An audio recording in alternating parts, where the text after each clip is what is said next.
जुहार जय माँ समलई मुई किरण कुमार साहू आपको संबलपुरी वाला यूट्यूब चैनल स्वागत करुचे। सयागानु बहुत बड़े यात्रा होती बोल तो यात्रार पहला दिन रे रत्नबुद्ध उत्सव जेनटा आम अंकुरा रोपण आम जेनटा संबलपुरी कुमुजुचन बोलसुँ से जिनटा होती पहला दिन यात्राटा 25 तारीख नहीं 29 तारीख जाए चलवा और इन पहला दिन रत्नबुद्ध उत्सव है और कालिका कलह शोभा यात्रा हेबा इन भिन्न भिन्न दिन भिन्न भिन्न सांस्कृतिक कार्यक्रम मैंने हेबा इनर मुख्य आकर्षणटा हूँ मीना बजार आउ रावण दरबार और प्रत्येक दिन कीर्तन धारा देखबार के मिलबा ये जगह तो आमे भी पले आसूँ बेलबुड़िया देखबार लगी केन्ता केन्ता मीना बजार आसीचे कीर्तन होचे केन्ता आमे देखबार लगे पले आसूँ जेन्तुरु लेचु लाइट लगी पूरा झकास लगुचे बहुत बढ़िया लगुला आमको तापर चलते चलते चलते चलते आम पलि आसूँ पड़िया निके पड़ियार इन गोटे मंडपटे बनाई जेन महाप्रभु को पूजा करासी पहला 4-5 दिन जाए इन पूजा करासी महाप्रभु को तारपर नहीं मंदिर भीतर रखसन महाप्रभु को स्थापन करासी तारपर ये फाले आम देखते देखते पलि आसूँ बोल तो बने सारा भीड़ देखा के मिलसी इनो बहुत सारा दुकान माने भी लगी दिसिन मीना बजार भी आसी दिसिन बहुत सुंदर लगुथी बहुत सारा भीड़ भी देखबार के मिलथिला आप मैंने भी निश्चित भाव ये जगह के बोली आसुन श्री श्री हनुमान मंदिर प्रतिष्ठा महोत्सव सया जेनटा बरगढ़ नु मात्र 2-2.5 किलोमीटर डिस्टेंस पड़सी सया गाँटा तापर इन छुआकर लगी भी लेहाटी मैंने आईचे खेलना जिनिस बोले आम तार आईचे यहाँ देखिए छुआकर लगी लेहाटी गुटे आसीचे यहाँ और भी बहुत सारा लेहाटी मैंने आसीचे और ये लेहाटीटा जेन आसीचे यहाँ गोटे लेहाटी आसीचे आउ लेहाटीटा मात्र 50 टଙ୍କା नौचन और 8 राउंड किन रोचन 50 टଙ୍କା नहीं यहाँ देखिए लेहाटी यहाँ 8 राउंड करुचन और 50 टଙ୍କା लेखा नौचन ये लेहाटीटा और तापर आम ब्रेक डांस भी देखी पकालु टे अलरेडी बसवाटा लोग स्टार्ट करदेले न और ब्रेक डांस भी हेन्ता 8 राउंड मारिक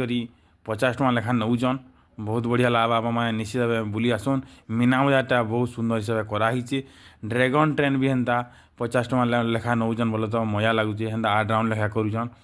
तापर आम मीना बजार किंद्री से आलु कि कीर्तन आड़े जो टे बुली आसमु बोली भावलु कीर्तन इतिश्री कर आईते और इतिश्री कर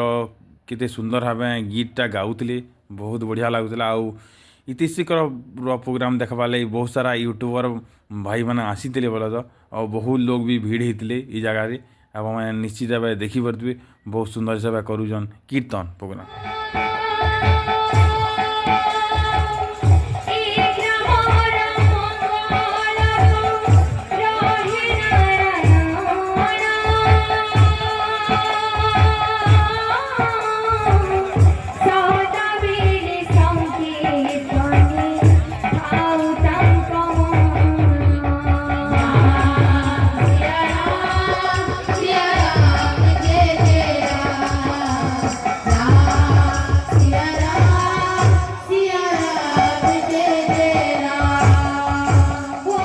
तापर आम अन्नकूट खाइसु बोल तो इन प्रत्येक दिन अन्नकूट देखबार के मिलवा प्रत्येक दिन 25 तारीख नहीं 29 तारीख पर्यंत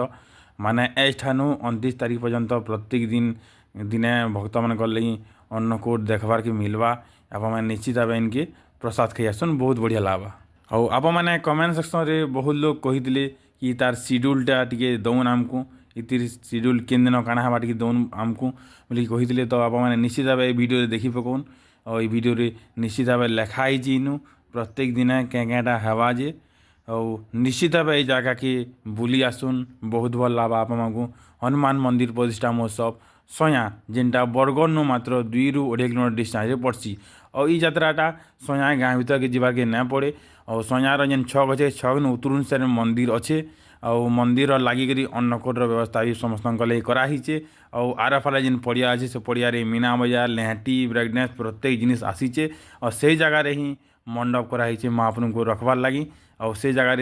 पड़िया आप मैंने सबकि देखबार के मिलवा और से जगार ही रावण दरबार व्यवस्था कराही रावण दरबार भी देखिपारे मीना बजार भी देखिपारे ये जगह अन्नकूट भक्त मान अन्नकूट व्यवस्था प्रत्येक दिन माने देखबा के मिलबा अब निश्चित भाव बुली आसुन बहुत भल लाभा और सयार प्रत्येक किसी अपडेट पे बार लगे आम चैनल के सब्सक्राइब कर दौन और बेल आइकन के दबाबार नहीं भूलबे। धन्यवाद।